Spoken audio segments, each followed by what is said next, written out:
गुरुभ्यो नमः। अगर एक शब्द में हमको अगर रामायण की व्याख्या करनी है, तो वो शब्द होगा कर्तव्यनिष्ठ या कर्तव्य का पालन।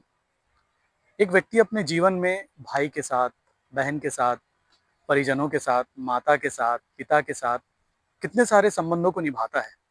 फिर गुरु, शिष्य, प्रजा के साथ राजा। तो ये सारे संबंधों को एक व्यक्ति ने निभाते हुए दिखाया। उसमें एक चीज़ सबसे प्रमुख थी, अनुशासन। और इसका इतना महत्व क्यों है? यही हमको रामायण सिर्फ एक शब्द में हमको बता देता है। अब देखिए, ये कपास है,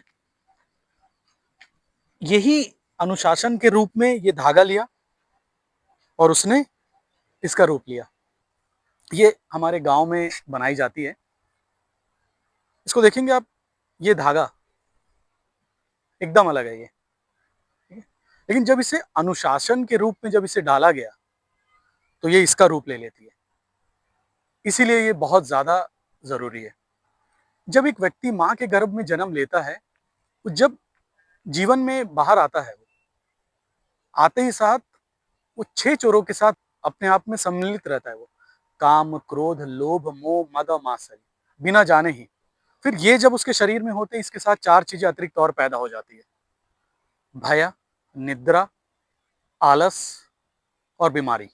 और इन सारी चीज़ों से निकलने के लिए सिर्फ एक ही हमारे पास होता है, वो है ज्ञान। ये 10 इक्विवेलेंट टू 1।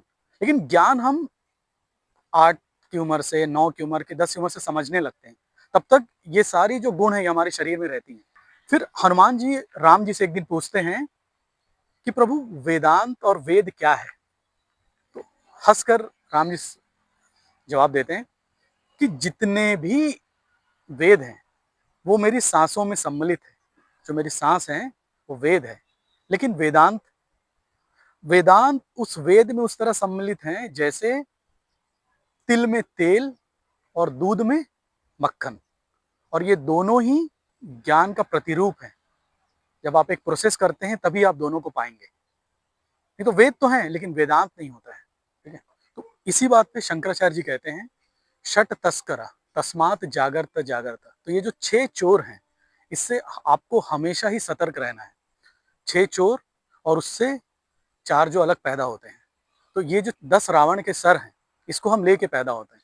तो इस दशहरा आइए, हम इस 10 चोरों को हम अपने अंदर दहन करें और हम अपने अंदर ज्ञान की अग्नि को जलाएं। कृष्णार्पणम।